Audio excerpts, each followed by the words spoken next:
Today, we're going to have an eye-opening session to figure out if we're dating or we're in a marriage with a partner who is selfish and not putting your needs first, just as you put your needs first in the bedroom. Because a lot of women, a lot of men are not reaching their orgasmic status. How can you be married to a partner who doesn't think or put into consideration your orgasmic pleasure? What gets you there? And you know that you're going to live the rest of your life with that person. This is one of the reasons women cheat. This is one of the reasons why you men will go do DNA tests only to find out that those children are not yours. She's been out there hooking up with a man who's been putting in the work.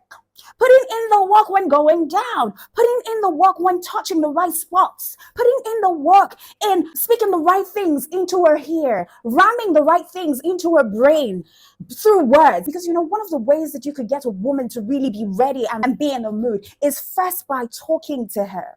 What are those things you're saying to her? How do you make her feel? And when you're making her feel good by the things that you say, are they genuine? Does she feel it? That you're not lying? That you actually do care about her? And it shows from the things that you do in the bedroom. If you're not putting ample time, if you're not investing as much time in the bedroom, just as you invest in your work or in your business, listen, another man is going to be investing so much time in her in such a way that at the end of the day, you will be walking away with the results of a DNA test that is not yours, but another man's. Okay? So ladies, listen, you have to always open your eyes when you're in the bedroom. Don't close it. Sometimes the pleasure becomes more intense when your eyes are closed because you're focused on what he's doing to you. But while your eyes are closed, also put into account how long he spends down there, how long he gives you ta ta ta ta ta. If he's just about himself, what gets him off? Then you have to bring him back to the drawing board. You have to tell him, oh God, this is what you're doing that I think is not commensurable with what I am putting or what I'm doing to you in bed. Just as in life, balance is important. There's got to be balance in that bedroom. So if he's not going down on you, what makes you think that you have to go down on him? Why? Because you're trying to keep the relationship or you're trying to make him see you as the one? We're not doing pick me here. It is high time we threw that pick me ideology or that pick me syndrome where you have to put in so much of your time and effort in this man so that he picks you at the end of the day. Because when he picks you at the end of the day, what's left throughout the journey with him in marriage or whatever? What's left? And trust me, you will be doing the same thing. And don't think that this man is ever going to change, because what you do in courtship, what both of you do in courtship is what both of you would eventually do in marriage. Basically, the difference is that it is going to escalate. All right? So if both of you were not selfish in bed, both of you put into consideration your needs equally, when you get married, it will definitely increase. You will increase the tempo or maybe reduce the tempo depending on what has happened or what is happening, depending on what both of you are doing in that marriage. So whatever you harbor, whatever you entertain, whatever you are silent about, whatever you tolerate during courtship is definitely going to magnify when you get married. Don't think anything is going to change. If his character does not change, whatever he does, his activities in the bedroom will never change as well too. As a matter of fact, it's going to dwindle. Except by some chance, he recognizes that you are a very special woman that he has gotten married to, and there is no one like you out there. And then he knows that to keep you, he has to step up his game. Always measure what he gives you in bed. If he's not willing to go down and wash the plates, my sister, don't go down and blow his trumpets. You have to measure, darling. You have got to measure. And so here are signs of a partner who is selfish in bed. And I will also give you ways that you could approach it so that it stops and never repeats itself again. Number one, sex feels transactional almost all the time. So when intimacy starts feeling like a chore or a transaction, it always seems as if they always have to get something in return for what they've done or for an act.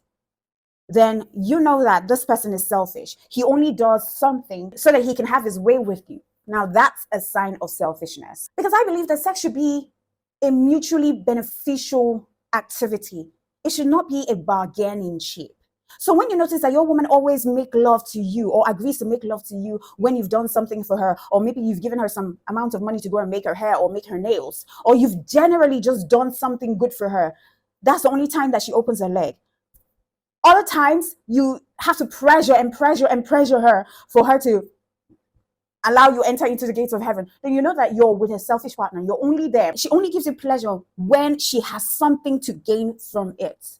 Now, if you're not going to bring her attention to it, then be ready to suffer a long term of selfishness in the bedroom. Except you want to be a man who will go out to cheat. Then maybe it's a lesson that you would learn.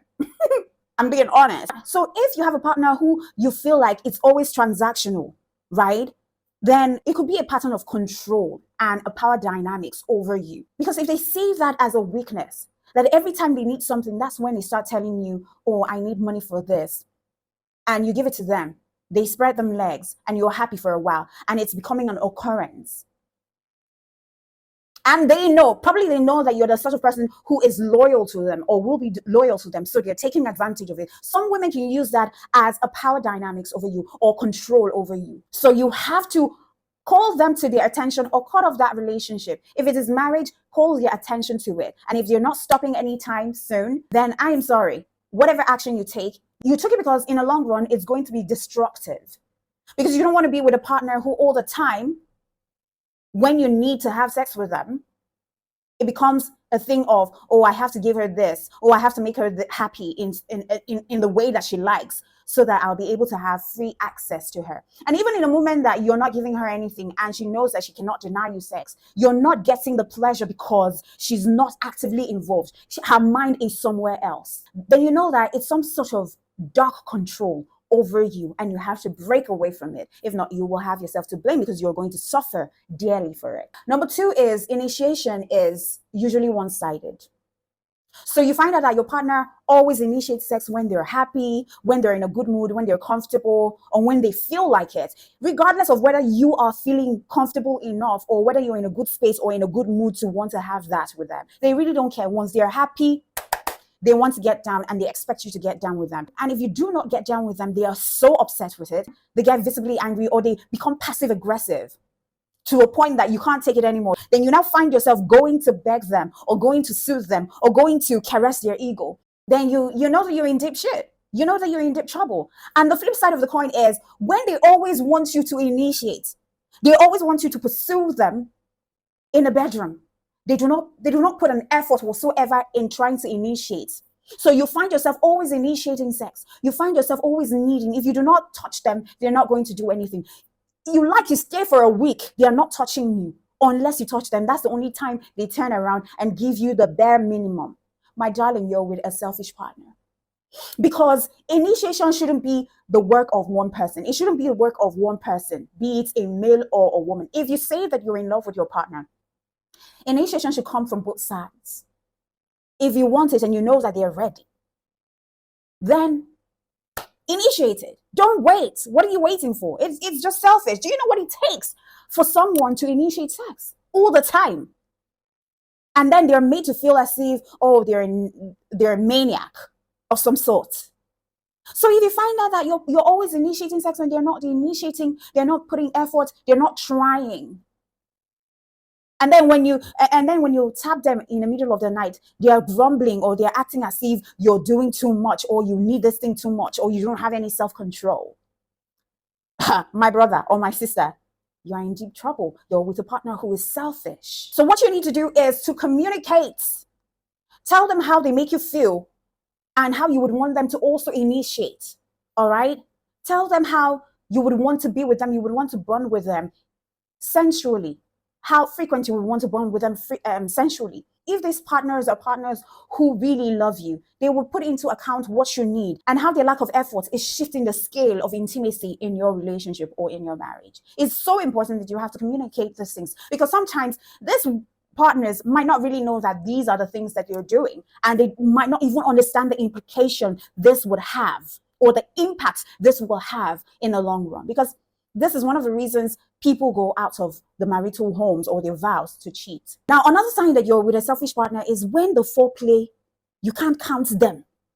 Like your hands, now your fingers, you can't really count the number of times you guys have had foreplay in a month. It seems as if you guys are always doing quickie. And it's not from your end, especially for the woman. It's not from your end. It's like you can count by hand how many times you guys have had foreplay in your sexual experience in the bedroom. See, there is a time and place for quickie, but when it feels as if you're always missing foreplay or any sex act during the intimacy that leads to the build-up of orgasm, then it could mean that you or your partner are more focused on the end goal than the build-up. Because what keeps the bond really ignited in the bedroom, so much so that you guys cannot get enough of each other, is the build-up. If you're not building up the momentum during your intimate time with each other, if there's no foreplay, if it always seems as if you guys are done in less than 5 minutes, you guys are done, and it's not quickie, it's not like you guys have an activity outside or you have a business that you have to rush to, you're at home, even at night, no foreplay, he has entered, one, two, three, four, five, six, seven, he's done, he has gone off to wash himself or clean up, you've also rolled over to clean up yourself, and bam, you guys are laying down in bed, nothing said, nothing done, then you know that this is coming from a selfish partner, depending on who is initiating this. So if your partner is not curious as to knowing what you enjoy in bed while you guys are together, but they care more about their own agenda of plowing you and getting to your climax, then you know that you're with a selfish partner. And it's high time you have to bring it to their knowledge. And if they're not changing, just know what action you have to take. If they're not going to change to see that you're happy after the activity, then you know that you have to make it, you just have to make a decision. And the best way for you to approach this is by asking them why they're rushing through the experience without having to check on you, without having to check on your mood, without having to check how you are feeling too in the activity. Because they have to check up on you while they're at it. Some men don't really know that they need to check up on their women while they're having sex with them, because they feel like as long as the joystick is in there, as long as they're plowing, she should be enjoying it. Whether she's quiet or whether she's making sounds, she should be enjoying it. And as long as he has reached his climax, he might in his head think that, oh, I've reached my orgasm, I have spent how many minutes here plowing the field, I am assuming that she must have reached her climax as well. Some men don't even know how to communicate during intimacy. They feel like there is no need to communicate. So if you're with that kind of person, or if you're with that kind of man who does not feel confident enough to talk about the sexual activity, even during the moment or after the moment, then you have to find a way to bridge that gap by being open in communicating with him. And you also have to find a way to soft pedal, because some men, when it comes to that, some men's ego are so fragile. So you have to find a way to choose your word in such a way that it doesn't really bruise your ego. And at the same time, they're willing and open to listening to you and understanding where you're coming from and seeing their mistakes as well. And invariably making a decision that they're going to change. If you go to them in an aggressive or passive-aggressive way, you're escalating problems. And this one leads to the next tip, or to the next sign that you're with a selfish partner. If you're expressing your wants in bed and it's oftentimes met with some level of resistance, then you know that your partner is apparently selfish. If you've told them that this is how you like it, that you don't like a certain pattern, or you don't like a certain way that he plows the field, and he doesn't care, he's not listening to you, he's even arguing with you, or it leads to him being passive aggressive. He doesn't speak with you after a while. He doesn't even touch you after a while because he feels like you've criticized his action, or you've criticized his skills in pleasuring you, then you know that you're with a selfish partner. Because a partner who is not selfish in bed would want to listen to you and understand better how to pleasure you and put you first. If he's not putting you first when he's having intercourse with you, that's another one. So if you find out that after the whole shenanigan, he's not taking your feedback well, he's not listening, you've told him that time and time again, he does this thing and it's not helping you to reach your climax, and he's not taking it well, it's bruising his ego all the time, he's getting quieter all the time, and he's refusing to touch you, know that you're with a selfish partner. And I don't know how you're going to deal with that, because that's mind-boggling. That's going to be traumatic, because how do you then sleep with this man knowing that he's doing things wrong all the time and he's not taking correction whatsoever? He does what he wants. As long as he has reached his own climax, he really does not care about yours. And because the last time you talked to him or you tried to give feedback, he kept malice with you for 2 weeks. And so you're just careful. And at the end of the day, what happens is that he's the one who is getting off. You're not getting off. So it now becomes a chore. It now becomes a wifely duty. It is your duty to have sex with this man when he wants it. And you can't say no to it. All you do is you just spread your leg and allow him come and you go. So if you notice that he responds to your feedback with defensiveness or anger, then know that first and foremost, this comes from a place of their own insecurity. Whenever they're defensive, just let them know with a sweet tone that, honey, I need you to know that whenever I give you feedback, it's not because you're not doing it right, or it's not because you're bad at it. But if you can take one or two notes from what I have said to you on how to please me, it will make me a lot happier. And it will make me more enthusiastic whenever you come to me or whenever I come to you. Because I know that you're satisfying me and I am satisfying you. It is mutual and it's not one-sided. Because the truth is that feedback is truly the lubrication of sexual satisfaction in marriage or in any relationship. And it ought to be said. It ought to be said. Now, another sign that you're with a partner who is selfish in bed is if they focus only on themselves, if they're only focused on what they enjoy the most than what you enjoy. So if he or she is always focused on a particular sex position that gets them off easily, and they really don't care about you saddling them, or they really don't care about you doing the girl on top position or whatever, it's about them, then you know that you're with a selfish partner. If he's not open to new positions, if he's not open to trying new things in the bedroom, and you know that you want to try new things in the bedroom, if he's only insistent on the patterns that he know or on the things that gets him much pleasure than yours, then you know that you're with a partner who is very selfish. A partner who is narcissistic will always expect sexual activities on their own terms. So if the sexual activities are usually on their own terms, there's little or no room for you to bring your own sexual ideas or dreams or fantasy into the room, then you know that you're dealing with someone who is radically selfish in bed. And then again, also note that if they lose their interest right after they've gotten what they wanted, my darling, that's crazy. Even thinking about it just brings the chill to me, because how would I even live with such a partner like that? That after they've gotten what they want, they're done. They've lost interest. They don't care whether you've gotten to cloud nine or not. They don't care. If they've reached their own cloud nine and you've not reached your own cloud nine, that's your business. That's how they function. That's how my sister, if you're on a long thing, how would you be able to cope? The approach that you use in changing this is communication. And if you're with a partner who is narcissistic and he doesn't even care, then you're in a long battle with him. So if they prioritize their needs more than they prioritize yours, they're selfish. I need you to have it at the back of your mind that partnered sex is a mutual one. And when I mean mutual, both of you are enjoying it. It's beneficial to both of you. One person is not leaving their partner until they reach the climax. Until they reach a part. See, you're blessed if you have a partner that before theirs, they've made you come. So if he takes you, like if he makes you come first before him, just know that you're with a partner whose aim is to please. And you're blessed because not all men have that time to do it, especially if they've fallen out of love.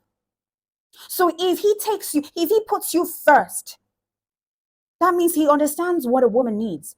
Because I would always encourage men, if you want to make sure that your woman comes first, knowing how it takes a long time for women to come and knowing how fast it takes men to come, I would suggest that you pleasure her first. Make her reach a climax. However, how many times before you now say, oh, it is now time for me to reach my own climax, and then she can help. So it is a mutual effort that should be synchronized. Like, I must help you get there. If that's not happening in your marriage, if that's not happening time and time again, that I've reached my climax, so have you reached your climax? No. All right, let's see what we can do to get you there. And they put in time and work. It doesn't matter how many minutes they put in. They want to see that you get there. If that's not happening, darling, you're with a selfish partner and you have to talk about it. And lastly, if you're with a man who does not like to go down but he likes you to go down, you need to stop or call his attention. Like I said before in one of my episodes, I said you have to measure the time that he goes down on you and also give him the same. If he doesn't go down on you, don't go down on him. If he does not spend equal or above the times that you invest in making sure that he reaches his climax, don't do the same for him. All right? Because you have to checkmate your partner. You have to checkmate your partner because at the end of the day, who is a slave? You're not there to be slaving. Oh, you go down on your knees, and there's got to be a checkmate. Checkmate. Put into records the things that you guys are doing. Is he balancing out? If he's not balancing out and you've spoken to him about it and he's not changing, then you know that it's about that time for you to correct it by not giving him as much pleasure as you've been giving to him. If it does not measure, if it does not outweigh, or if it does not balance what you're putting in, stop it. Because I think that women have been so cajoled to think that the man's pleasure is way more important in a relationship than their pleasure, so that at the end of the day he does not go out to cheat. So you find women doing so much in the bedroom and getting little in return. That should stop. Your pleasure also is important and it is paramount. If it's not giving you what you need to get you there, if 5 times in a week you guys are having it, and out of that 5 times you can barely count how many times you've reached your apex, maybe it's only once, and the rest he's been reaching. My dear, it is high time you guys sat together to talk about it. You guys have to review it. Just as in your business, you do quarterly review of the performance that you guys have had. That's how you're supposed to, put into account, review the performance in the bedroom as well. Go to the drawing board. If things are changing, then you guys have to sit down and talk about it, analyze it, talk about it, and put into action what you've spoken about. Because that's the only way that you can build a sexual chemistry and sexual bond in the bedroom that can never be compared to anything before or after. So this is where we end it. And I hope that you've learned one or two things. Until I come your way, do know that I love you. God loves you best.